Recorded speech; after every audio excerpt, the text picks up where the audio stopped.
The last train of the night is always different. Emptier. Darker. The people who ride it are people who have nowhere else to be. Or people running from somewhere they were. At 11:47 p.m., a man stands alone on a subway platform. The fluorescent lights flicker overhead, casting unstable shadows. Graffiti covers the walls, tags and warnings and desperate messages left by those who came before. He checks his watch. Late. Too late. But the train is coming. He's tired.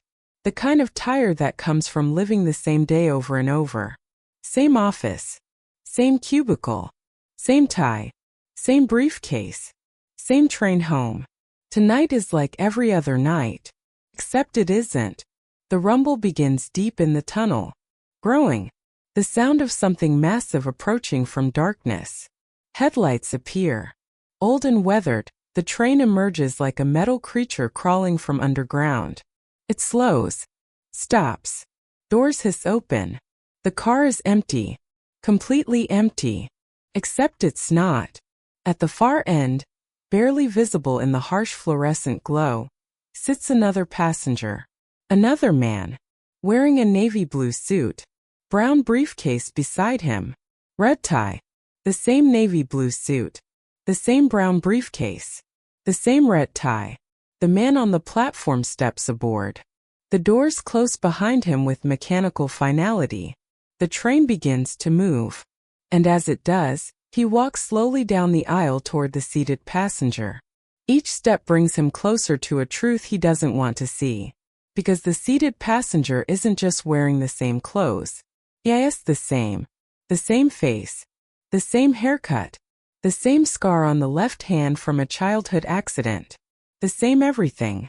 The train enters the tunnel. Darkness swallows the windows. And in that moment, the man understands that this isn't the last train of the night. It's the last train he'll ever take. Have you ever seen yourself? Really seen yourself? Not in a mirror. Not in a photograph. But in the flesh. Standing there.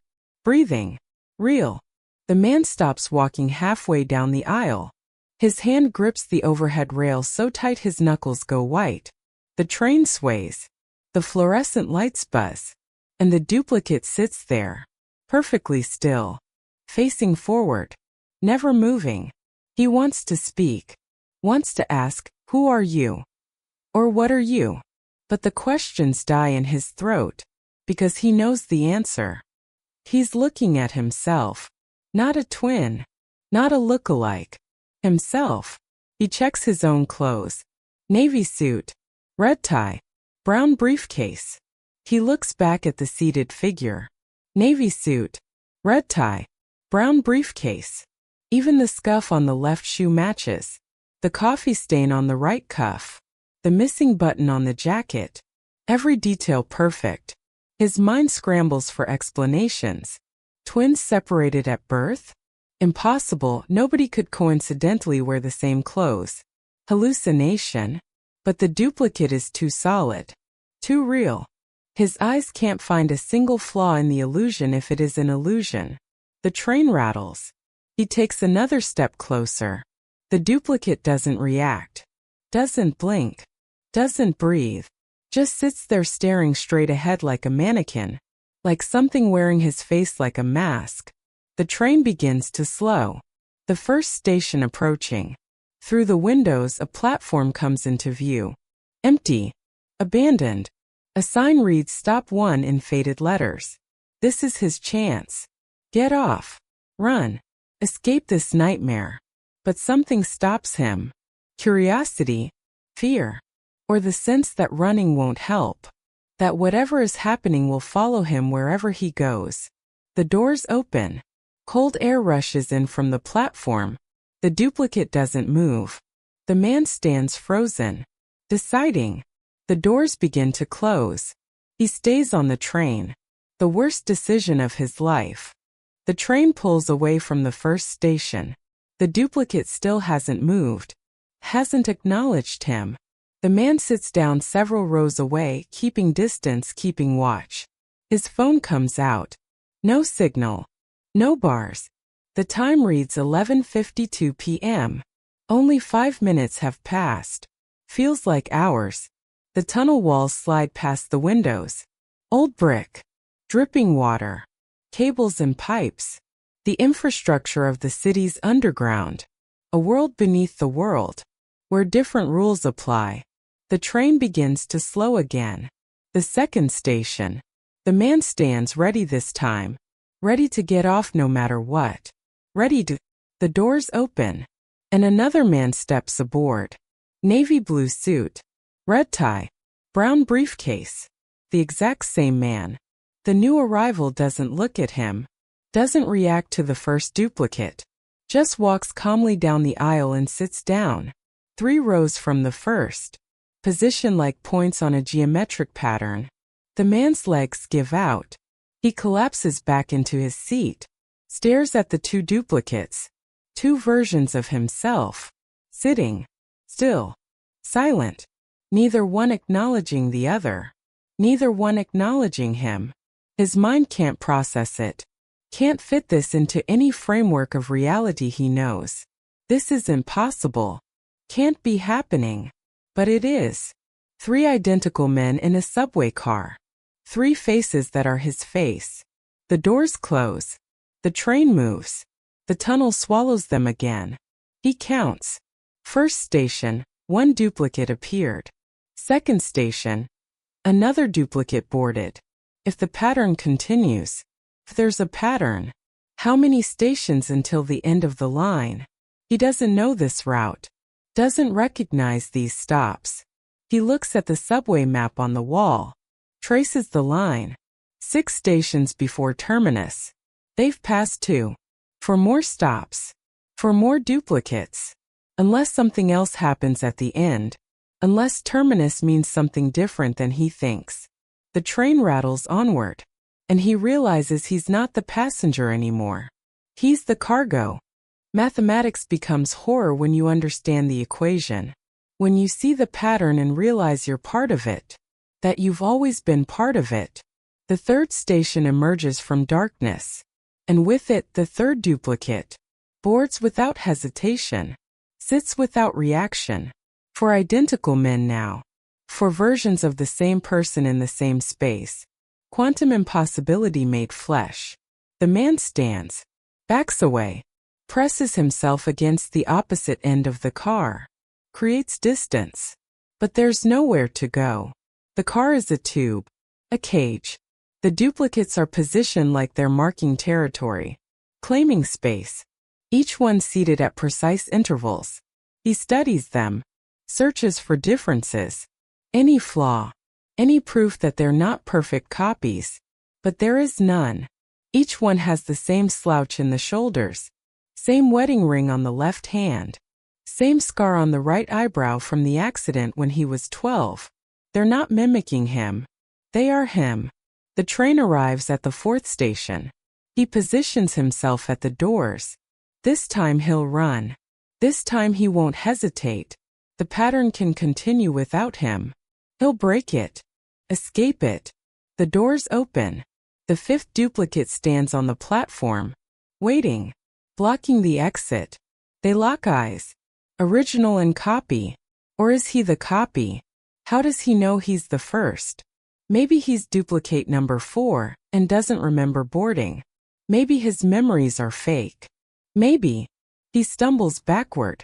The 5th duplicate boards. The doors close. 5 versions of himself now. 5 witnesses to his unraveling. He tries the emergency intercom. Static. He tries the emergency brake. Locked. The train has control. The train has always had control. He's not driving this journey. He's just along for the ride. A passenger to his own transformation. Through the window, the station sign disappears into darkness. Stop 4 to 2 remain. 2 more stations. 2 more duplicates. Then Terminus. Then the answer. He's not sure he wants to know the answer anymore. Panic is a rational response to impossible situations. His breathing comes fast and shallow. His heart hammers. Adrenaline floods his system. Fight or flight. Except fighting 5 versions of yourself is madness. And flight leads nowhere on a moving train. He walks down the aisle, studying each duplicate, looking for something, anything, a sign, a message, a clue to what this means. They sit like statues, perfect stillness, not even the slight movements of living things. No breathing visible, no blinking, no shifting weight. They could be incredibly realistic dolls. Except they're not. He knows they're not. He reaches out toward the nearest one, his hand shaking, inches from touching. What will happen if he makes contact? Will the duplicate react? Will it grab him? Will it dissolve? Will he? His finger is centimeters from the duplicate's shoulder when the train lurches. He pulls back. The moment passes. Fear wins. The fifth station arrives. He doesn't try to run this time. Just watches. Waits. The inevitable playing out. The 6 duplicate boards. Walks past him. Sits down. 6 versions now. 6 identical men arranged throughout the car like chess pieces on a board. All pawns. Or maybe all kings. Hard to tell. He's the only one standing. The only one moving. Does that make him different? Or does that make him the anomaly? The one who doesn't fit the pattern? He sits down finally. In the only empty seat left. Surrounded. Encircled by himself. The geometry is perfect now. Complete. The pattern fulfilled. Except there's one more stop. The 7th. Terminus.